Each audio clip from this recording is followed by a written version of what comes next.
미국에서 30년, 40년. 정말 열심히 살았습니다. 자식들 다 키워 시집장가 보내고 나니 이제 문득 고향 생각이 납니다. 시간과 여유가 될 때마다 서울로 여행을 가곤 합니다만 그것으로는 부족하다는 느낌이 듭니다. 저는 요즘 심각하게 한국으로 역이민하는 것에 관해 고민하고 있습니다. 안녕하세요. 최근 제 주변에서도 또 영상 댓글창에서도 가장 뜨거운 주제가 바로 역이민입니다. 미국에서 오랫동안 살았던 한국인들 가운데 은퇴 후 한국으로 돌아가서 여생을 보내고 싶다는 분들이 정말 많아지셨는데요. 요즘 이곳 한인 노인들이 꺼내는 대화 가운데 거의 핵심 주제가 되고 있습니다. 그만큼 많은 한인 동포들이 역이민에 관해 관심을 갖고 있어요. 그러나 말만 무성할 뿐입니다. 막상 역이민을 결심하려고 하면 두려움이 앞섭니다. 한국이 선진국 대열에 들어서 가서 살면 좋을 것 같기는 한데 내가 과연 변해버린 한국 사회에 적응할 수 있을까? 미국 시민권은 포기해야 하나? 의료보험은 어떻게 되지? 하는 걱정들 때문이죠. 오늘은 실제 역이민을 경험하신 분들의 생생한 증언과 수많은 이민자를 상담해온 전문가의 분석을 바탕으로 역이민의 현황부터 장단점, 그리고 반드시 알아야 할 행정 절차까지 아주 상세하게 파헤쳐 드리겠습니다. 막연했던 고민, 오늘 이 영상이 역이민에 관심을 가진 분들께 도움이 되기를 바랍니다.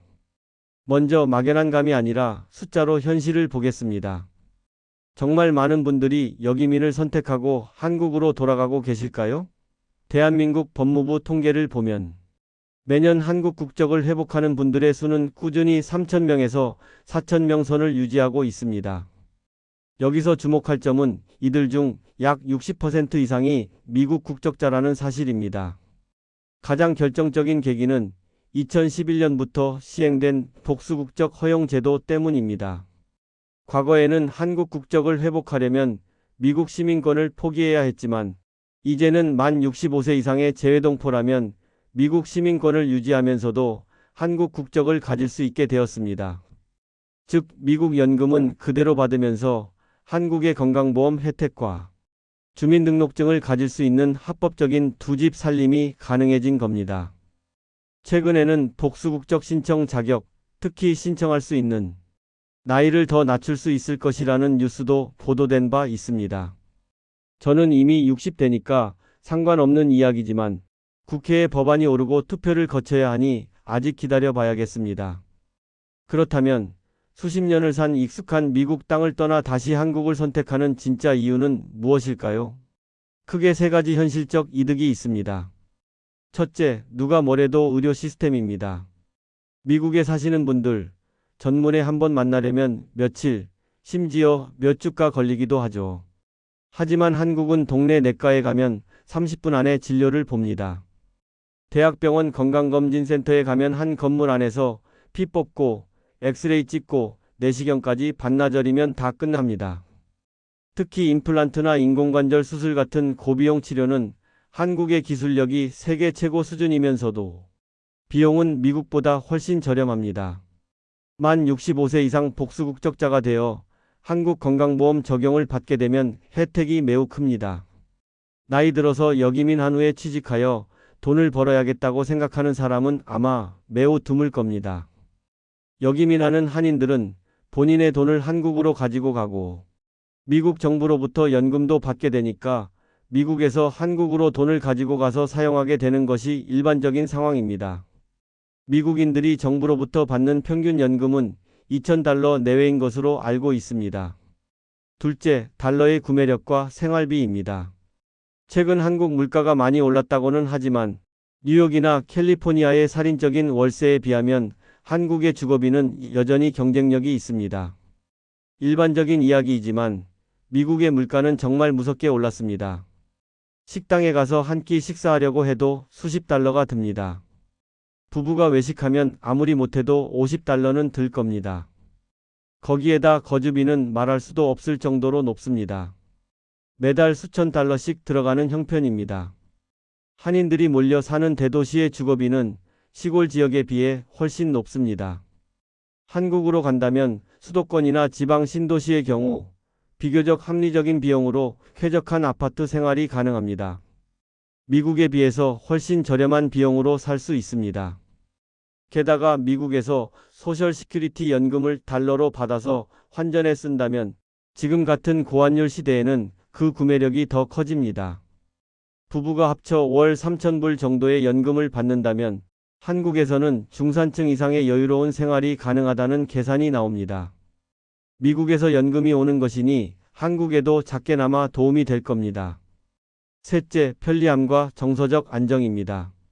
최근에 정책이 변하긴 했지만 만 65세 이상 지하철 무료 승차 또는 할인, 전국 1일 생활권, 총알 같은 인터넷과 배달 문화는 노년의 삶을 질적으로 바꿔놓습니다. 무엇보다 말이 통하고 인종차별 걱정 없이 거리를 활보할 수 있다는 심리적 안정감은 돈으로 환산할 수 없는 가치겠죠. 미국에서는 자동차 없이 못 살 형편이고 대도시 버스나 지하철 요금도 무척 비쌉니다. 한국만큼 안전하지도 않죠. 이런 사항들을 고려하면 당연히 역이민을 해야 한다고 생각할지도 모르겠습니다. 하지만 빛이 있으면 그림자도 있는 법입니다. 막상 역이민을 왔다가 1, 2년 만에 다시 미국으로 돌아가는 영- 역이민 사례도 적지 않습니다. 왜 그럴까요? 가장 큰 문제는 인간관계의 단절과 소외감입니다. 많은 분들이 한국 가면 옛 친구도 만나고 좋겠지라고 생각합니다. 하지만 30년의 세월은 생각보다 깁니다. 친구들은 이미 자기만의 커뮤니티가 형성되어 있고 공통의 화제가 사라진 지 오래입니다. 특히 남성분들의 경우 한국 특유의 학연, 지연 문화나 끼리끼리 문화 때문에 겉도는 경우가 많습니다. 게다가 미국에서 왔다고 하면 색안경을 끼고 보는 시선이나 사기를 치려고 접근하는 경우도 있어 주의가 필요합니다.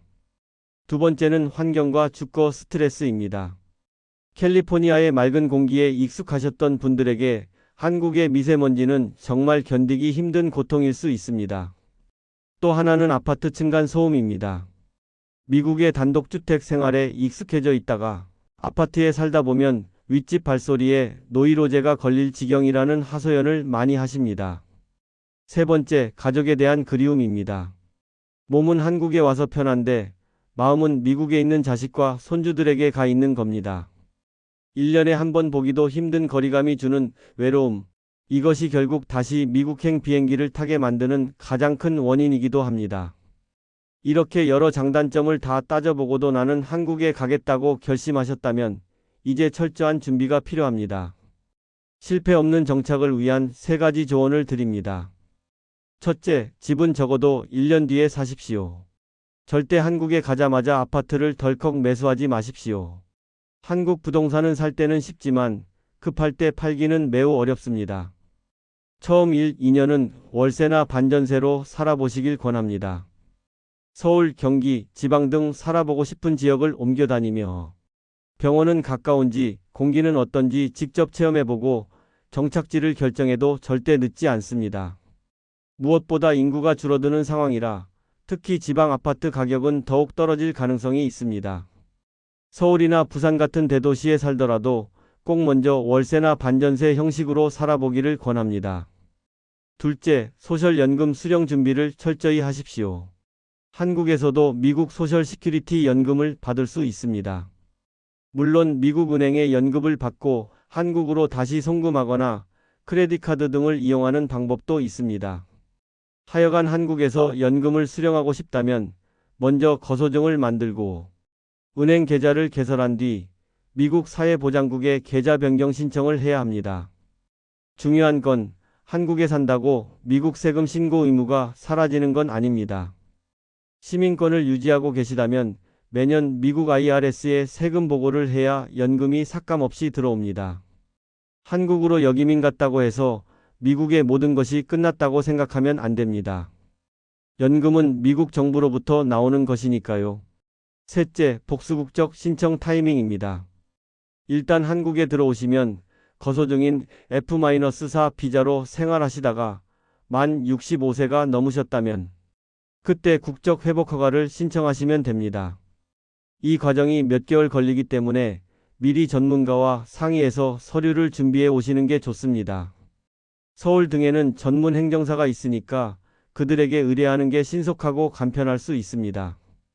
오늘 여기민에 대한 긴 이야기를 나눠봤습니다. 오랫동안 살던 곳을 떠나는 것은 결코 쉬운 일이 아닙니다. 사실 그런 이유로 여기민을 못하는 사람도 많습니다. 여기민은 애초에 한국에서 미국으로 이민을 떠나는 것처럼 복잡하지는 않지만 여전히 결코 쉽게 결단할 수 없습니다. 결국 누구에게나 적용될 수 있는 정답은 없습니다. 누군가에게 한국은 따뜻한 고향이지만 누군가에게는 낯선 타국보다 더 불편한 곳일 수도 있습니다. 가장 중요한 건 나의 행복 기준입니다. 최고의 의료시설과 편리함이 우선이라면 한국이 정답일 것이고, 자녀들과 가까이 지내며 자연을 즐기는 것이 우선이라면 미국이 정답일 것입니다. 남들이 간다고 휩쓸리지 마시고 현재 나의 건강, 재정 상태, 그리고 무엇보다 내 마음이 어디에 있을 때 가장 편안한지를 깊이 고민해 보시길 바랍니다. 무엇보다 먼저 한국으로 한두 번이라도 여행을 가서 일정 기간 살아보기를 권합니다. 두 주건, 한 달이건, 두 달이건 살아봐야 한국을 더 잘 이해할 수 있습니다. 미국에서 덜컥 집 팔고 짐 싸서 한국으로 가는 것은 절대 피해야 합니다. 먼저 한국 사회와 한국인들이 어떻게 변화했는가 살펴보고 내가 그런 상황에 적응할 수 있는지 깊이 고려해야 합니다. 그런 후에야 차근하게 준비해서 여기민도 실행할 수 있습니다. 오늘 내용이 여러분의 현명한 선택에 도움이 되었기를 바랍니다. 들어주셔서 감사합니다. 본 영상은 2026년 1월 기준의 일반적인 정보를 바탕으로 제작되었으며 개개인의 비자, 세금, 연금, 건강보험 적용 시기 등은 관련 법규의 변경 및 개인의 상황에 따라 달라질 수 있습니다. 구체적인 사항은 반드시 관련 전문가와 개별 상담을 통해 확인하시기 바랍니다.